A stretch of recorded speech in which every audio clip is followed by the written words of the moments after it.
Welcome back. It is another edition of Tuesday's Thought, and I am so excited that you've taken a few minutes out to join me as I share this thought with you. The thought I want to share tonight is clear the clutter.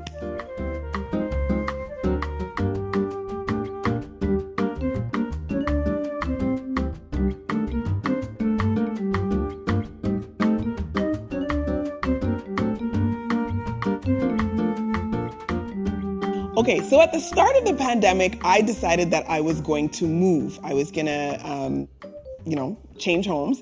And it so happened that I moved to a newer home, but it was a smaller home. So I downsized.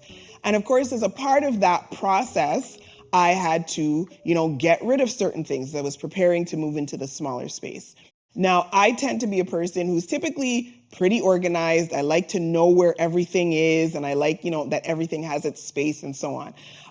So it was something that I intentionally did as far as making sure that I got rid of things that were, no longer that I would no longer have space for, or that certainly I was no longer using. Anyway, fast forward to probably just a few weeks ago, or maybe a couple of months ago, I began to start getting really irritated. I had adjusted quite fine to the smaller space, but I started to get really irritated. And what was irritating me was actually just one area in the house, or attached to the house, really. It was my garage. Now, the reason I would start to get irritated is that I found that, or I start to notice, I should say, every time, I'm driving and I pull into the garage, it just seemed like it was so tight. Okay, and so I'd be getting out the car. Maybe I had like a briefcase or my computer bag or groceries or something. And I always felt like I had to be like, squeezing my way around the car to get to the front. It just seemed like it was too much of a tight space. And so I found myself, starting to like murmur and mumble under my breath, like, oh, it's too small. Almost as if to say, I need a bigger place because the garage is not big enough.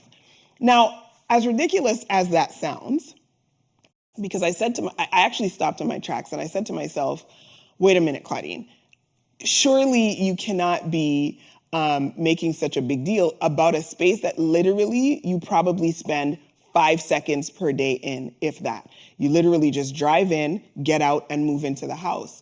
So surely this can't be it. It's not the space so much. There has to be something else. Like, what really is the issue?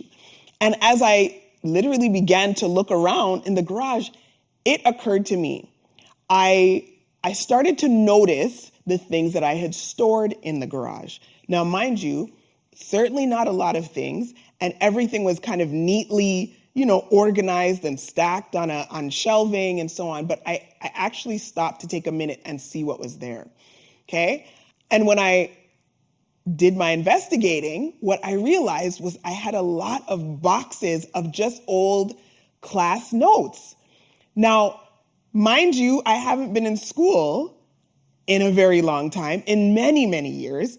And so these notes, which of course at one time held significant value, right? A lot of effort and energy and, burning midnight oil went into preparing those notes. But they once served a very valuable purpose, now literally no longer had any value. Of course, at the time that I had, preserved these notes, I would have had them at the old house and so on, and brought them over. I'm thinking in my mind, well, these are valuable. Maybe somebody could use them after. But I thought about it, I'm like, this information is some of it is probably obsolete. The information itself probably isn't even valid anymore. Why am I holding on to it? And that's when it really dawned on me. Sometimes what causes us discomfort or consternation in our space, so to speak, it's not the space itself, but it's what we've stored. It's what we've collected. It's what we've allowed to clutter our environment that is the source of our discontent. Now, for sure, this applies in a physical space, right? If your physical space is cluttered, you can feel uneasy, and you're not getting the most out of the space. But equally as important is when you dig a little deeper, is when you recognize that you can be cluttered from the inside out. And so what do I mean by that? You can literally be mentally cluttered. That's when your mind is just so full of this, that, and the other thing. You can't think clearly. You're not making, sound decisions because your mind is just so cluttered. It's just so noisy, so to speak. There's so many different things. I don't mean literal physical voices, or literal voices, I should say. But your mind just becomes so crowded and just so noisy. And so you're mentally cluttered. You can also be spiritually cluttered. And by that, I mean, it's like there's so much consuming the heart, the inner man, that you can no longer hear the voice of the Lord. You can't see clearly from a spiritual perspective. Okay? Your heart can become so cluttered. You have, you're harboring negativity and past hurt and people, malice, as they like to say.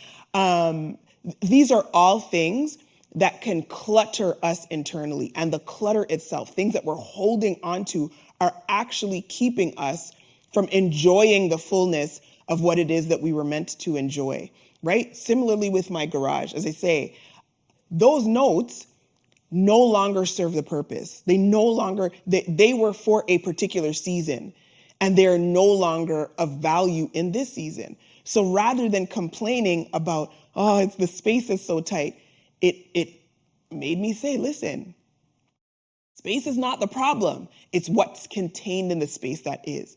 And don't be fooled, because as I say, it's not like everything was in disarray. Everything was, neat and tidy and in boxes and labeled and all these things. Don't be fooled thinking that because things look okay and on the inside you don't feel like, everything is in disarray. It still is a fact that you're harboring things that are no longer necessary for you. You are holding on to things that are no longer serving the purpose that God has established for you in this time. It could be a thing. It could be people, a person. It could be ways of thinking, mindset. It could be certain relationships. Okay. And so as I like to say, I'm encouraging you as I'm encouraging myself tonight.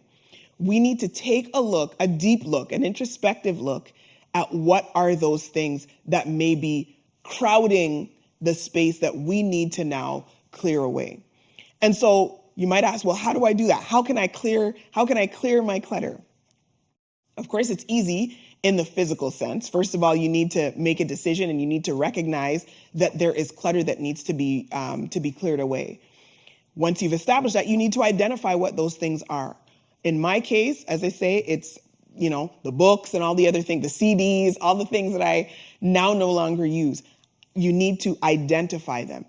And then you need to make a provision. You need to have a plan to get rid of them. If it's people or certain negative relationships, or maybe you need to go through your phone and really begin to start deleting names and numbers that are counterproductive, that are not constructive in terms of the way forward that you need to get to. Maybe it's, as I say, it's ways of thinking. You need to unlearn certain things. You need to deconstruct certain things, ways of how you used to do things, certain habits, certain routines, right? You need to uproot those things and decide this is a part of my plight to declutter, to clear away the clutter that has accumulated in my life. And one of the main things, the beauties of this, is that the more you clear away, is the more you're making room for the new, and the more you're making room for what those things that literally you had no space for. For those of us who, have a lot of clothes, perhaps a lot of shoes, ladies, men too. One of the most freeing things that you can do, and I speak this not from experience, well, maybe it is from experience. One of the most rewarding things that you can do is to take time and go through your closet. If you have, a packed closet, I use as a rule of thumb, if I go through the closet and I see something that I haven't worn in like 2 or 3 years, let's face it, you really don't need it, okay? If you haven't found the wherewithal to wear it within that period of time, chances are you don't need it. Now, of course, the minute you decide to get rid of it, purge that away, you're going to suddenly Oh yeah, I need a gold top this week. And of course you've just given it to the Goodwill or whatever. But that doesn't matter. All the same, still make the effort to purge it away, because as I say, you are then making room to receive more, right? You're opening up your heart. You're opening up your mind. You're opening up your space in the physical to receive more. And that is one of the benefits of actually clearing away the clutter. So, as I said, I wanted to encourage you as I was encouraging myself. I challenge you, or perhaps encourage you, to take a minute and actually do the exercise. If you want to start in your physical space, start with your physical space. Look around you. You know, what things contained in my area can I afford to part with? Sometimes we don't want to do that. There's a bit of separation anxiety because of the attachment that we have formed to it. Maybe it's connected to a person who gave you something, or there's some other sentimental value. But consider whether or not, in fact, its expiration date has arrived and it's time to actually keep it moving, clear your space, and as they say, open up and make room for more. As usual, it is my prayer for you. Thanks so much for joining. And it is my prayer for you that the peace of God will be with you. As we are quickly rushing to a close of 2024, we are in the last quarter of this year. It's important that we continue to, as I say, take stock and evaluate, and from the inside out, see where we stand. It's never too late to make adjustments, and it's my prayer for you that tonight somebody received something that you could resonate, or that resonated with you, so that you can take those steps to making positive changes as we wrap up this another year. Once again, I look forward to seeing you in our next episode, and until I see you next time, may the peace of God be with you. God bless you.